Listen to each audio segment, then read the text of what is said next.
for kids with leukemia. Nuclear power ain't fit for a dog. The sun done give us all we need to make this country run. But that nuclear power's got us fussing and fighting, and I do believe it's time we was done. No nukes. Good morning, Toledo, and good afternoon, Columbus, and hello to those of you listening on the internet, wherever, whenever you are. My name is Joe DeMar, and I'm here with my fantastic co-host, Rebecca Wood. Yes, and together we are about to delicately clip that Oh, bonsai trees. bonsai. That's right. We're going to make that little bonsai of radio, which is called For a Green Future. I worked at a bonsai cart at the mall one year in Cleveland in the 90s, and I just kept having these inappropriate images of little tiny, 5-inch tall lumberjacks running around. It was weird. Yeah. Okay, so For a Green Future is a show about ecology and the environment. It's a show where we talk about how things that are happening all over the world affect you, your family, your wealth, your health, your happiness. And we have a rare treat for you today. We have a... hold on, Josh, did we get that second interview in? No, just a forward message. No attachment. Oh, my. Oh, well. Well, we have our usual treat for you today. We have one interview. And we have, so first, in the first 15 minutes or so, we're going to just chat. And then we're going to go to our interview with Joseph Peltier, Joseph Apagad Peltier, who's a fellow who's been fighting the Line 3 Enbridge pipeline in Minnesota. And then we're going to hear from our advertisers and patrons. And then we'll hear from Rebecca. She's got some interesting stuff today. What will we be talking about today, Rebecca? This week's short segment is officially entitled "The Ecology of Hispaniola Island." Becca learned some new words. Cool. The World Wildlife Federation in particular had to make my life difficult. Okay. Looking forward to that. And then ecological news and some big developments and some of the big stories that we follow that almost no other news agency is following, even though these are really things that sort of affect everybody. So looking forward to that. And I think that's it for today's show. So let's get started. And, of course, at any time you can call in with any sort of ecological or environmental question. Call in at 877-909-1007, or as I just heard Mick say in the previous hour, 1007. So, and of course, anytime you can text at 419-973-5841. That enormous creak you just heard was me shifting in my chair. I think maybe I need to lay off the Halloween candy. Well, you still got, 2 weeks to go? I know, so, yeah. Yeah, pacing yourself. That's there you important. go. That's all right. So, but talking about Halloween sort of brings up something I wanted to talk about.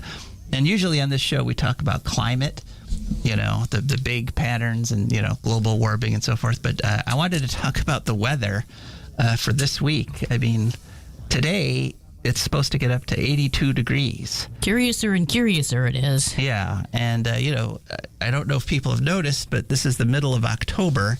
And it's not supposed to be 82 degrees. But they say we're going to have I've heard rumors that we're going to have a crazy cold winter. So, once again, it's just bizarre extremes. Yeah, and I'm not sure if those rumors are going to be accurate this year. Because, yeah, maybe not. It's hard because, to say. I mean, this is reminding me of 2016 when we were mowing our lawns through December, where we didn't actually get a freeze until January. I remember that. It was so weird because it was getting really, really dark really early, but it was really warm. Yeah. And I think it felt strangely like being a potato. I don't know. What do you think? Are you upset by the lack of coldness, or are you just like, yeah, bring that heat on? Let's see if we can hit 80 in January. Just the fall, we went to D.C. for the Kavanaugh hearings, and it was just insanely hot still in September, and we had to spend a lot of time waiting in line to get into the hearings because they were cycling you through in 15-minute periods, followed by 2-3 hours of waiting. Right. And so that was unpleasant, and you had to look businesslike. And also, on the way home, they were going on the Greyhound bus, and there was flooding, and the bus kind of had to stop and wait for us to stop flooding for a minute, which was exciting. Yeah. Oh, yeah. No lack of flooding this year. In fact, one of the stories we're going to be talking about is just how much damage there was this year from climate disasters. But one of the more subtle effects that I'm noticing around here is that the trees have started losing their leaves. Okay, it is fall. Right. But not all of them are turning. Not all of them are changing colors first. Just dropping straight off. Yeah, they're sort of dropping them while they're still green or Alrighty then. or maybe a little brown or maybe sort of a little yellow. But to get those brilliant fall colors, you really do need something called frost. And for the children that are listening, frost was something we used to have, years ago when it would get so cold that the air would freeze, and that's how one of the things that triggers that shift in the trees that causes the leaves, they grow a little thickening at the base, and that cuts off the sugar supply to the leaf. And so the chlorophyll dies, the chloroplasts die, and so what you're left with are all the other colors that were always there, but the greenness of the chloroplast just sort of covers them up. And so that's why when you get brilliant colors. But this year, it's not looking so pretty. I'm seeing a lot of trees that are just sort of saying, you know what, just plump. Let me just drop these. I'm not even going to change. Wow. And so, I've seen a little yellow here and there, but yeah, mostly it's still green. Yeah. And that's the other confusing part for the trees is like, do I keep going? Yeah, right. And one of the main reasons that trees need to lose their leaves, and it's not just because of the cold, but it's actually because they dry out, because the winter air, colder air can't hold as much water, and so it gets very dry, and that's if a tree tries to stay green all through winter, it'll lose so much water that it'll die. And so that's why one of the main reasons the deciduous trees lose their leaves. But, we've had it's been really wet. In fact, it's been kind of a record year. I'm seeing tons of mushrooms blossoming, sprouting everywhere because the ground has been so wet, and which is kind of cool. And I've actually I never really have done this before. I've always sort of focused on one or two edible mushrooms, but apparently there's like dozens of edible mushrooms that grow around here. So I'm actually starting to look into that. I think this week I'm going to try harvesting some of them. There was a post around something in a Toledo metro park. People thought it was chicken of the woods, but it turned out to be something else, which was poisonous. Oh, yeah. So hopefully nobody harvested that.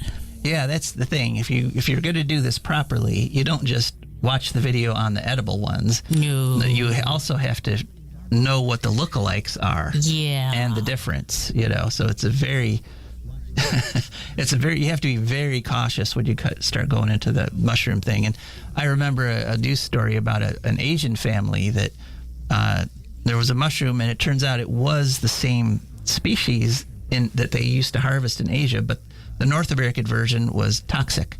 And Oopsie. the whole family died because their livers got destroyed. Oy. So so it's not something you mess around with casually. That's why I've waited all these decades. But there's just so many mushrooms around this year. I'm thinking I'm going to take the leap and start harvesting. Yeah. How about you? Any of our listeners? Do you eat the wild mushrooms, or are you a forager? Do you get out there and pick some? And if so, do you have any advice for somebody who's just sort of getting into it to avoid the pitfalls of... Somebody tried to tell me a few months ago it was a couple of years last year, somebody tried to tell me that I was going to poison myself making ginkgo leaf tea. Oh.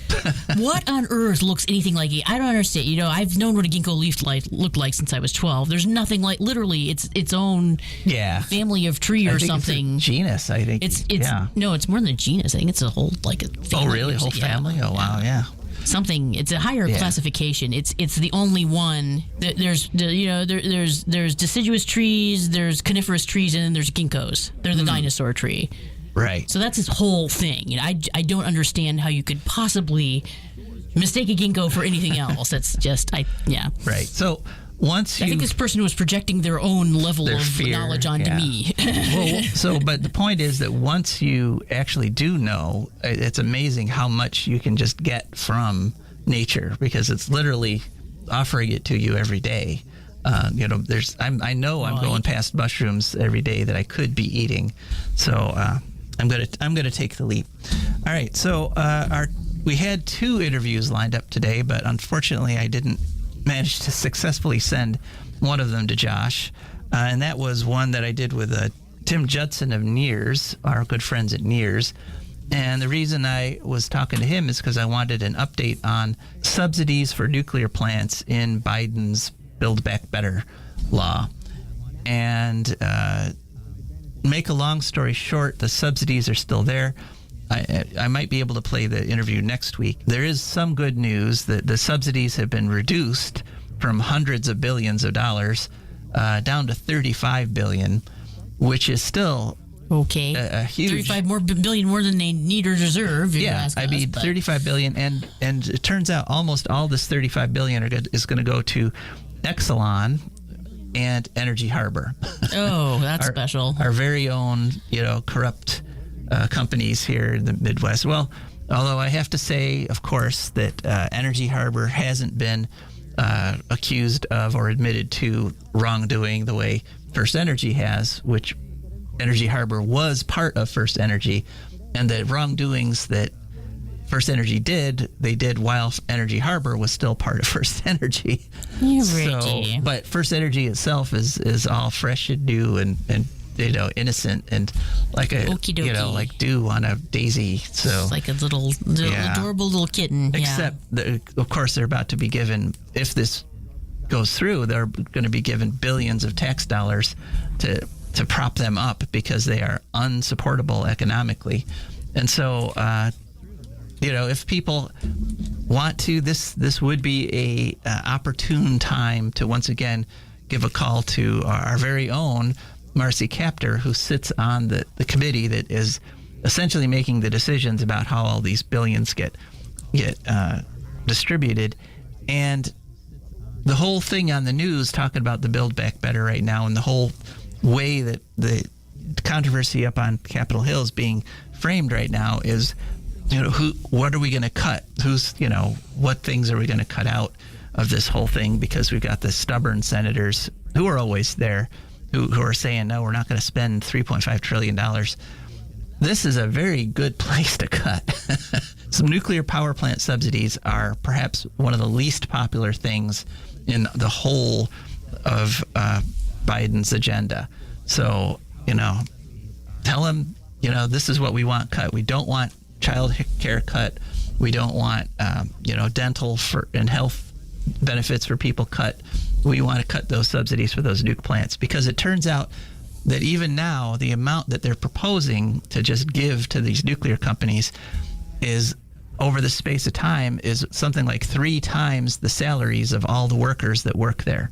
Oh, dear So, God. if the argument is we're trying to save jobs, just write them some checks. Yeah. Literally, just write them checks for the next 10 years, and you're going to save, $20 billion that way, and that they'll still have all their money. We're like, we can't do the poor nuke workers out of their jobs. Well, this would give them a little cushion, while they're looking for something else.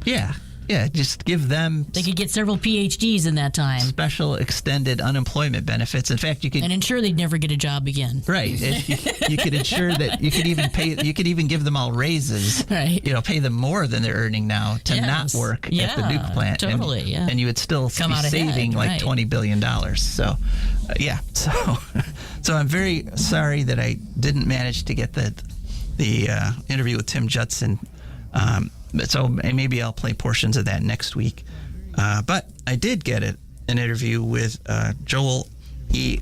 Apagard Peltier III, who's our friend who's been working in Minnesota to try to block the Line 3. Is it Joel or Joseph? You said Joseph before. Well, it's Joseph. He goes by Joe. Oh, okay. Yeah. So. I thought you said Joel. I know. People always think I'm saying Joel. I don't know why. Something. Oh, well, we'll get over it. Yeah. All right, so we're ready for that, Josh. Let's go ahead and roll that interview. Joe, welcome back to For a Green Future. Could you just remind our audience of your name and the group you're with? Ani Buju, Ernest Joseph Uppegaard Peltier in Disneycom. Hello, my name is Ernest Joseph Uppegaard Peltier III. I am from the Turtle Mountain Band of Anishinaabe over in North Dakota, and I'm with Honor the Earth here in Minnesota. Okay. Well, we've been following you folks in your battle against Line 3, the Enbridge pipeline, all through the summer. And last week, unfortunately, we were reporting that Enbridge reported they'd started the tar sands flowing. So I wanted to call and kind of touch base with you and get your reaction to this announcement. Well, I kind of want to start off with they're not done building the pipeline yet. We still have construction over in the Bagley area.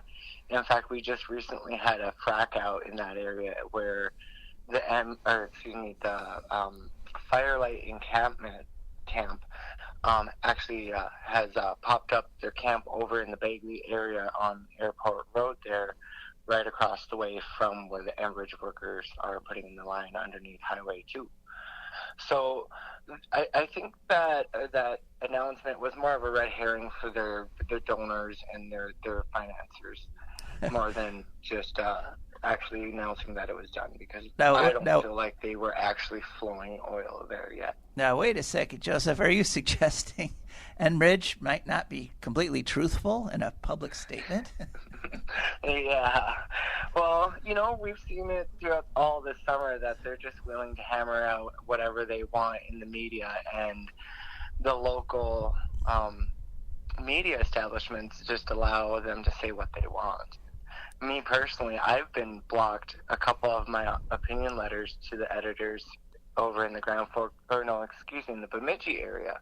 Grand Forks let that opinion letter go, but Bemidji blocked it from going. It's not a two-way street. We're held as water protectors at a more of a higher standard, and even when our information's correct, we get blocked in the media. But when Enbridge gives out a red herring like, oh, we're flowing, but we're not done building the line yet. I mean, you're right. You're right, Joe. Yeah, it does seem a little odd that no reporter kind of asked, well, how could your oil be flowing in an unfinished pipeline? Okay. Where you just had a frack out where you're drilling. Right. They fracked their drilling fluids into the wetlands over in the Bagley area, and that, like I said, that's why Firelight has put up their camp over there. And the last time I checked, which was yesterday, they had 40 strong. Okay, so protests are still going. Oil, oh, yeah. Oil probably is not flowing. I don't see it flowing yet this week. Maybe in the next few weeks, but we still have time to block that from actually getting incomplete. Biden can step in and do something about it. He could say no oil until the environmental impact studies that the Trump administration voided get done. He could easily do that. And, that's one of the reasons why a good amount of us water protectors are headed towards D.C. next week. A lot of us are actually heading out tomorrow for the People versus Fossil Fuel actions of protest throughout the whole entire week next week. Uh-huh. Oh, I hadn't heard of those. So that's going to be right at the Capitol? It is right at the Capitol, and it's October 11th through the 15th. It's a major protest at the White House will urge President Biden to act on fossil fuels. Monday, we're doing Indigenous People Day at the Capitol. Tuesday, fossil fuels are driving the climate crisis, where we'll be holding actions and events throughout Washington and especially at the White House lawns. And Wednesday, climate crisis is happening now. Thursday, we need real solutions, not false promises, which we'll be discussing solutions on how we can address this situation. For instance, the Green New Deal and the just transition. Friday, We did not vote for fossil fuels. It's a youth-led day where we're having the youth organizers rock it out and get that youth energy out and flowing. And we're doing this to push Biden to be more accountable to fossil fuels. The Biden administration is way past the amount of inland fossil fuel drilling than the George Bush Jr. administration. And that, one thing is to be said is that department in the administration, that's Auntie Deb Haaland's department, the Interior, that's been approving that. And we're wondering where she's at. I watched, was it last week, that she said, we're going to be addressing indigenous issues. Line 3, what is a tribal issue, which makes it a federal issue, and she should have acted. Mm-hmm. Okay. Well, I'm glad to hear that the reports, essentially, that's not an unusual tactic, actually, for a polluting or a destructive company to, when there's opposition, to put out an announcement. It's all over. We've won. And I'm glad that it's not over. I'm glad people are still working on it. But it is fall, and so I was wondering if you might take a couple minutes to look back over this summer of protest and sort of give us your impression about what this has been like to be on these front lines for so long. It has been a journey. It's going on 11 months this month of my sister and myself being on the front lines, and I'm exhausted, to be real. Mm-hmm. It does take a toll on a body, but I've made, and I know my sister has made, some extraordinary long-term memories that we're going to be able to tell our children and our grandchildren, and hopefully they have a world to live in when they're here and when we're telling it to them. Some things that come to mind, the squad came to Bemidji over the last month or so, a Labor Day weekend. We had Cori Bush, Ilana Presley, Ilan Omar. We were missing Alexandria Ocasio-Cortez, but it's understandable. That weekend, New York was flooded, and she was handling her own climate crisis back in New York in her own district. And the whole reason why they came to our area was to come talk with our indigenous nations here. And they spoke with delegations from Red Lake and White Earth. My council secretary, Sam Strong, looked so proud when he was standing there talking and defending our lands. It was a good day. Mary Kunesh-Podine, state senator, she held strong. She looked amazingly gorgeous, and she was able to, be a guide for those national politicians in our area. We took them all out to where Firelight originally spawned out of near Coffee Pot Landing to go see the Mississippi, the headwaters area. And it was the first time Cori Bush has seen the Mississippi so clean. She made a huge comment about that when she was here, and she was like, I've never seen the Mississippi somewhere that you could swim out of, and this is such a gorgeous land. And it was a powerful day that day. And we just got done recently with our 8th annual ride against the current of oil, and it's a horse ride that Horse Nation over here in Minnesota holds on, and it originally started 8 years ago when the Enbridge project was considered the Sandpiper project. We followed the line starting over on the eastern side of Minnesota, and we ended up over on the western side at the Red River, going through all of where Line 3, the secondary line, is going through. it was a tragic ride, seeing all that destruction. We made a lot of good memories as a group, as a community, as a family. But it was a good remembrance why I'm a part of this fight. And it was, like I said, tragic to see all the trees torn down, all the ground ripped up, that pipeline sitting there. We didn't have the best times on the ride either. When we got closer to finishing up our ride near Bagley, some of the fairground officials came out. They wanted to make a fuss, yelling and screaming at the folks that handle our trucks and handle the horses and who help out with the boys, and screaming about how some group left horse feces last time, and like the 2 days before that, I was with the group that was on the horse cleanup detail, so I knew that we cleaned up after ourselves and left the places that we stopped at better than when we got there. I had a moment to talk with those ladies, and I was able to calm them down and explain to them that this is China's oil that you're defending.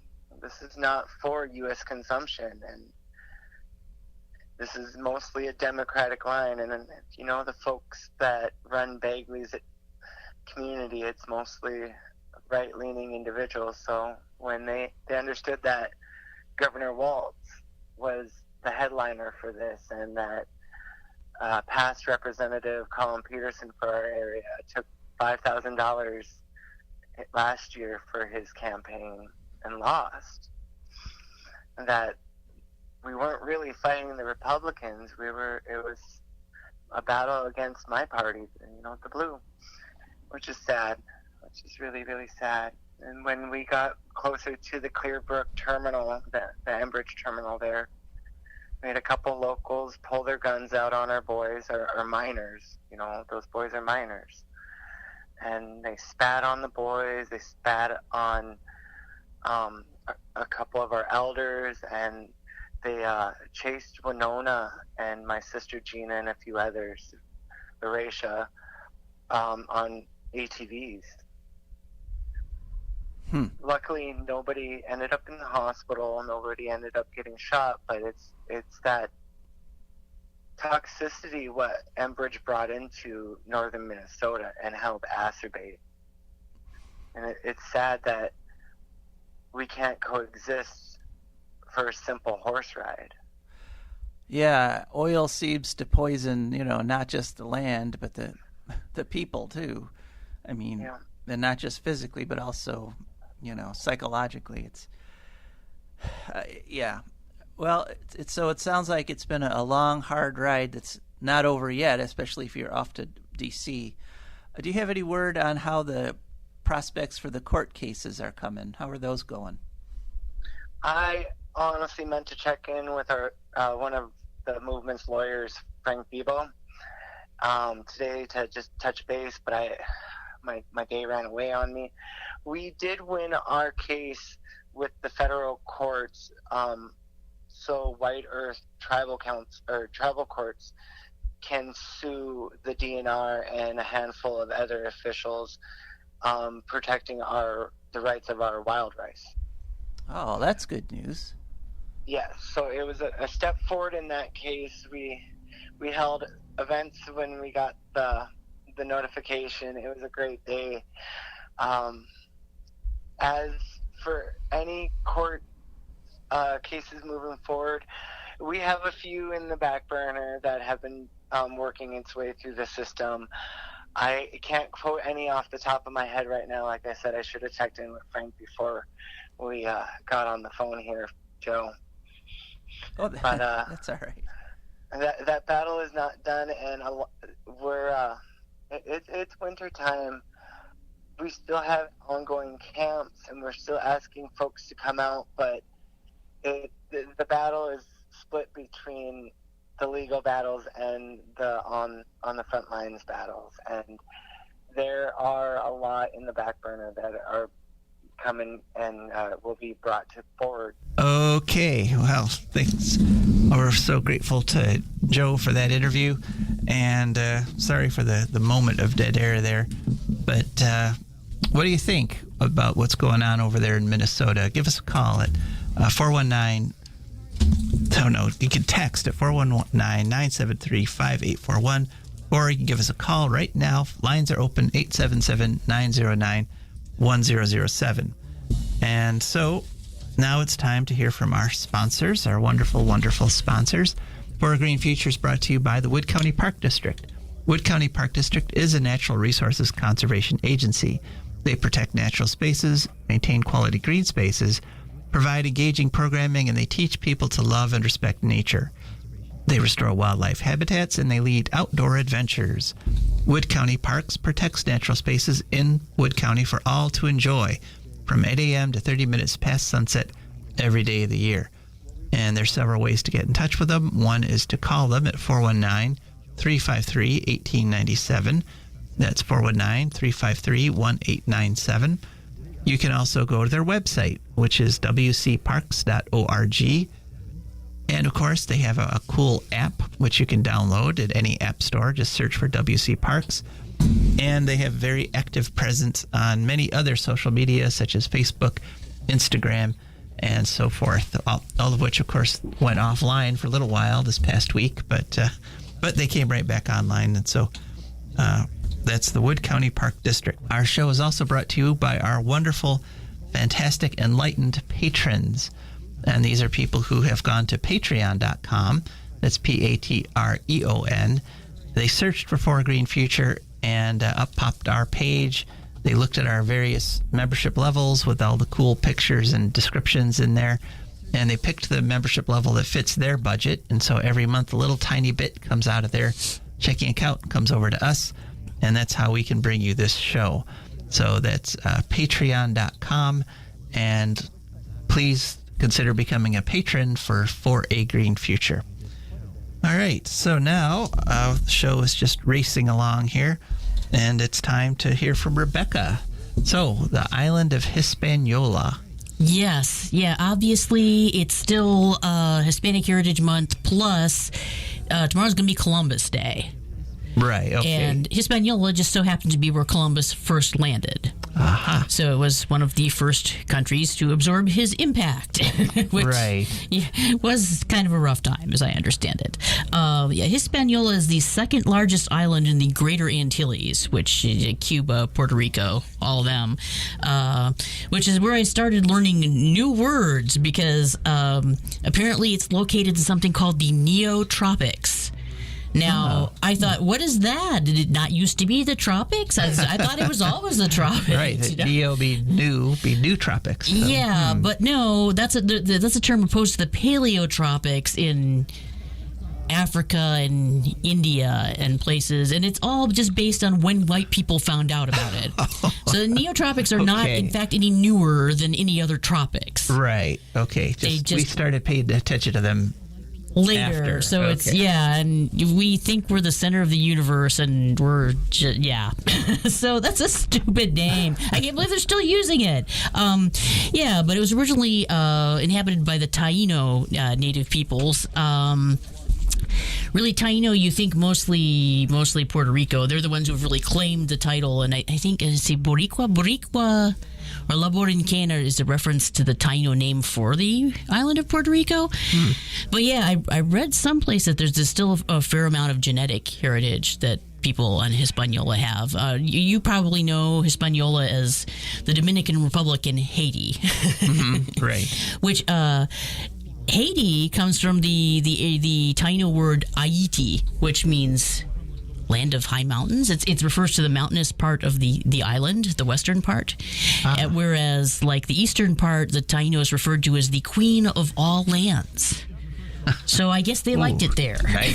Yeah. It was a nice place. Yeah. So one thing that it's pretty famous for is pine forests, ecologically speaking. Excuse me, I just dropped something. Okay. Yeah, and one interesting thing I was thinking while you were talking there Yes. is that you mentioned there's still a whole bunch of genetic heritage left of those original people, whereas the story I heard when I was growing up was that Columbus had wiped them all out completely. Right. Well, that was before genetic testing. Yeah. Yeah. And that's not unusual, though, that the idea, that we've cleared the way, that there's no natives Right. left. And quite often there's substantial native populations going, waving at you saying, hey, we're still here. Yeah, there's a big thing too about whether they are or not they're an Arawak. They're a division of the Arawak peoples.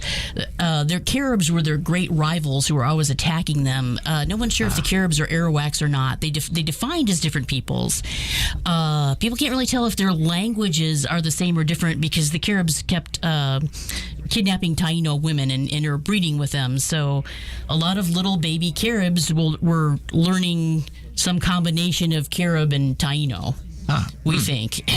So nobody really knows what happens there because, they were sort of in the process of becoming one people by hook or by crook, it seems. So, the Tainos were all over the Caribbean and apparently Florida. And the pine forest. They're they're a very delicate, endangered ecosystem that exists in the 5 mountain chains of Hispaniola. They occupy 4,500 square miles. They're critical / endangered. The big 2 mountains that mostly still have them are the Central Cordillera and the Sierra de Bajoruca / Massif des Sel in the Haitian part of the island, which are interestingly associated with Maroons, the enslaved African peoples who escaped and decided to go live in the mountains. As opposed to being slaves, which they apparently did not enjoy. So, this is another new word. It's a montane ecological system, which is, as you might suspect, means that it occurs on mountains. But montane. It contains mixed pine forest. The moderately high levels are solid pine forest or mixed solid and deciduous. And there was a new word for latifoliate. Not means broadleaf, not the same thing as deciduous, I guess. Deciduous is whether you shed the leaves or not. Latifoliate is whether they are wide or needle-like. So, they had to make me learn that. Higher up, it's a very stratified ecosystem, the montane ecosystem. So higher up, you get shrublands and grasslands and alpine steppes. Now, this was a new one because I always thought steppes, and it is defined in some definitions as the grasslands of Eastern Europe and Asia. But then also it can be the part in a mountain where there isn't any trees. Okay. So apparently a steppe is technically anything that has too much water to be a desert but not enough to grow trees. So most of the American prairies technically steppes. Yeah, we talk about the Russian steppes. I guess there's American steppes too. Yeah, there is. So they have, because it's an insular mountain environment, it has a lot of endemisms, which I always thought endemic, that's like a disease or something that, is just sort of settled and reached some equilibrium with the population. Also means species that are native to that area and not found anyplace else. And it has, this is a new one, relict taxons. Oh, really? I spit a little bit, sorry. Well, that's relict cool. Taxons. Yeah. A taxon is any taxonomical division. Species, genus, etc. They're mostly species and genuses. Right. But it could theoretically be a whole family or an order or whatever. And so a relict taxon is a taxonomical division like a genus or a species that used to be more widespread but now is just in the one place. Exists only there. Right. Yeah. Relict taxon. I'm trying to remember it. It also performs the valuable ecological function of carbon storage and water supply. And it's endangered mostly because of deforestation and also fires, accidental fires. Yeah. So, deforestation, big problem. Actually, it's sort of a cautionary tale between the Dominican Republic and Haiti because they both got deforested, but then the the Dominican Republic rebuilt. Yeah, they passed actual laws saying, you know what, we screwed up. Okay, you can't cut down Right. everything with no restrictions. There's been reforestation and also an investment in alternative energy. Whereas in Haiti, the mining of forest for charcoal, it's not even lumber anymore. It's just charcoal, apparently. Oh, yeah, that's one of the worst things because you lose so much biomass turning it from wood to charcoal that, that's why the Adirondack Mountains in New York State were at one point bared earth because they were getting charcoal to take down to New York City. But Also, apparently, a lot of topsoil is washed into the ocean in Haiti, and the farmland is basically unreclaimable at this point. Also, Dominicans live 10 years longer on average and have half the infant mortality rate. well, now see there you go. That's our point on For a Green Future is that it Yeah. affects your wealth, your health, and your happiness, and like your lifespan. So if you live in a healthy environment, here's a stark example: you can live like 10 years longer. Yippers. Interesting note to end on.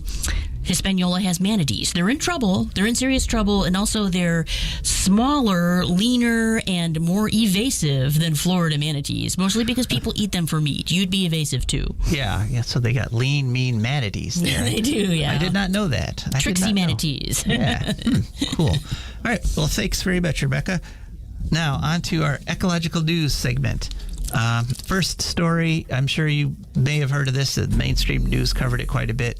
California oil spills. We're not going to go into a whole lot of detail. yeah. It's just interesting that they think the spill was between 24,000 and 131,000 gallons. It's interesting. They don't know how much oil they put into the ocean. Alrighty. And I guess it makes a difference because some of the penalties and things are based on the number of gallons that you put in. So, Yeah, I'd make sure to not know too at that point. yeah. It looks like the cause of the rupture in the pipeline was anchor dragging, that some boat dropped an anchor and pulled it over and just Righty-ho. broke the thing open. Which, you have a pipeline in an area with a lot of boats they're putting anchors up and down. You'd think that would be foreseeable, wouldn't you? I would think so. You'd think there'd be something on the chart saying, don't drop your anchor here. Right, and they would realize that human error is eventually going to happen, so pipeline's bad idea. Yeah. But we are in a situation where ships are anchoring all over the place because the supply chain has been disrupted because We could not get my roommate's favorite kind of toilet paper, so now we have a large thing of toilet paper, which is my toilet paper, and she gets to use the good kind because my hiney is not that delicate. But yeah, that's just one example of Yes, yeah. it relates. I'm I was just gonna sharing say. this because it's fun for me. Okay, right. It related to the topic. I want that on record. Yeah, but it's happening with all sorts of things because the ships carrying them from Asia, because we don't make them here anymore, or whatever the thing is, are all, they're all willy-nilly all over the coast. I've seen some illustrations, and there's thousands of ships just, surrounding the continent because there's like COVID outbreaks at the docks and things like that are just breaking the supply chain, and no way to get them from the docks. The truck drivers are out, the trains or the people staffing the trains are out. It's bad. So, but that's working its way up and down the coast the way oil spills do, and let's hope it doesn't cause too much damage, although it already has caused a lot of damage. Second, Fairy Creek update. Unfortunately, this is a very sad update. We reported joyfully last week that the judge who had granted the injunction that allowed the police to go in there and crack some heads, he rescinded the injunction because police were cracking too many heads. Basically, people were getting their arms broken and people were going to the hospital, and there were videos of police pepper spraying people from 2 inches away, and it was horrible, and it was so bad that the judge said this is hurting the authority of the court, and he removed the injunction and the police backed off. Well, unfortunately, another judge this week reinstated the injunction and said, hey, police brutality, that's okay here in Canada now, so go for it. And so like the soon as she did that, the weaponized Royal Canadian Mountain Police, the division that has the tanks and the body armor and the ones that were cracking heads and breaking arms, they came right back. They said, "Oh, hey, we're back in business, boys," and whereas we had a week where it was the more civil RCMP that would just, if someone was blocking a road, they would just arrest them. It's sort of sanity. We had a week of sanity, but now we're back to exclusion zones and arresting everybody within 10 kilometers of the protest, and all back full-blown craziness. And this judge reinstated it until November 15th, which is another expiration date. The original expiration date was September 28th, and then it got extended to November 15th. And so there's appeals going on, and the Fairy Creek protesters have vowed not to give up. And so they're still in there protecting the last old growth in British Columbia. An important anniversary to note this past week, on October 5th, it was the 55th year anniversary of the Fermi 1 nuclear power meltdown. Uh-oh. And those of you who have access to our podcast or YouTube video, way back, our very second episode, I believe it was, we went into a detailed description of the Fermi 1 meltdown, which is one of the most terrifying nuclear meltdowns, one of the closest near misses in history of a plant, like exploding, because this is a liquid sodium breeder reactor, so it would literally have exploded, and it's not like that you're sort of calmer, gentler meltdowns like Fukushima. We're talking more very exciting. Yeah, we're talking more like a Chernobyl, because the liquid sodium, once it gets exposed to air, once there's that rupture, catches fire and explodes and burns on itself. So the coolant liquid, quote unquote, itself was flammable. which is one of the more brilliant things about these sodium reactors, is that does sort of instinctively sound like a bad idea. Yeah, you're cooling the reactor with something that can blow up, and the Fermi 1 55 years ago, it nearly did, and the cleanup of Fermi took about over 40 years. I mean, right now, if you go there to Monroe, Michigan, there's a big concrete pad there, and that was Fermi 1. But even as recently as a few years ago, in the last dregs of it, they were still accidentally uncovering bits of sodium that caught fire and spread smoke around and radiation. Okay, wait a minute. Is there still a functioning nuke plant in Monroe then? Yeah, that's Fermi 2. Fermi 2, okay. I get it. And and they were talking about a Fermi 3, but it looks like Detroit Energy may have actually come to their senses there, because that would be lovely. Because economically, it doesn't work. So even though they've still got the permission to build a Fermi 3, it's looking in today's economic environment, even with Biden's billions of dollars that he's trying to push on people, it's like he's like saying to the utilities, it's kind of like a drug dealer. It's like, the first $10 billion is free. We're going to give you this $10 billion. But what we're discovering in places like Vogtle, which have been trying to build nuke plants for over a decade now, you're actually talking 20, 30 billion, and you're talking, the just tons of technical problems, because people have not been building nuke plants for decades, and so every time you build, you have to figure out how to do everything over again, and it's crazy. So, so 55 years have gone by, which means some of the more short-lived isotopes are gone. The radioactive hydrogen that got produced, the tritium, about half of that is gone now. So, woohoo! But we still have 199,945 years to go for the plutonium. So. A minute. Yeah. A minute or two. So, big party once all the plutonium's gone, 199,945 years from now. Okay, on to our next news story. People who've been listening to the show from the beginning know that back in 2019, we were paying close attention to what was happening in Canada with the Wet'suwet'en tribe, because their land was being... a pipeline was being pushed through their land, and there was a huge standoff that actually exploded into a national civil disobedience in Canada, because what people did who were sympathetic to the Wet'suwet'en, all over the country, they blocked rail crossings. Good. Yeah, and we're talking, they brought rail transport in Canada to a stop Good. for like 10 days. And so it was a huge crisis. And essentially what's happened is the pipeline company has said, I think everything's cooled off. Let's start going again. And great. So right now there is a road blockade of a pipeline trying to block them from the Maurice River in Canada, and it's been going for about 2 weeks. The company that's trying to push the pipeline through is called Coastal GasLink.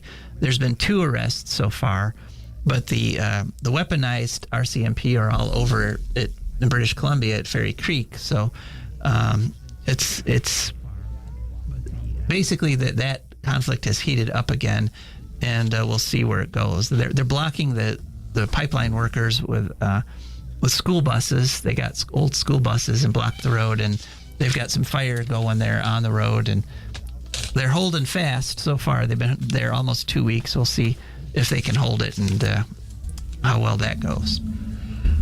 Next, off to Wisconsin, and we've reported before on Wisconsin and the hatred, not the state, not the people of the state, but a few people in state government have for wolves. That was the location of the horrible wolf hunt where they had a quota of 119, and after 2 days, the hunters killed 218 wolves because they just went wild. Well, it's the Wisconsin Department of Natural Resources' turn to go wild. They have reversed the decision of the panel that's appointed by the governor to decide how many wolves go in there. So, in other words, this politically appointed panel said, okay, this fall, the quota is going to be 300 wolves, which is like another huge chunk of the population. But the DNR said, you know what? It's 130. We don't care what you say, Right. politically appointed panel. Good. We're scientists, and we look at populations, and we saw what happened back in the spring. It's only going to be 130, and so that's what we're going to enforce. So kudos. So they told their own government to take a run and jump. Good for them. Yeah, they did. They've for rebelled. them. Right. They've gone rogue. They've gone wild, and trying to use actual science to Right. enforce Yeah. instead of a politically appointed thing. And it's a huge political battle because there is a Democratic governor who tried to replace the people there, but the Republican has refused to step down. And he's saying, I don't have to step down until my replacement's been vetted by the state legislature. State legislature is completely controlled by Republicans who say, we're never going to vet the governor's appointment. So it's a big, huge battle, but kudos to the scientists at the Right. Wisconsin Department of Natural Resources. Thank you very much. All right. Well, that's it. I hear the closing music. It's been a pleasure hanging out with you folks for this hour. Brown's pregame show is coming up in mere minutes. This is 2 o'clock. at 2 o'clock. Oh, I'm sorry. The Browns pregame show's at 2 o'clock. But plenty of sports coming your way here on 100.7 The Ticket. This is Joe DeMar, And Rebecca Wood. and we are signing off. Radioactivity is fun. No more 3-headed frogs or kids with leukemia.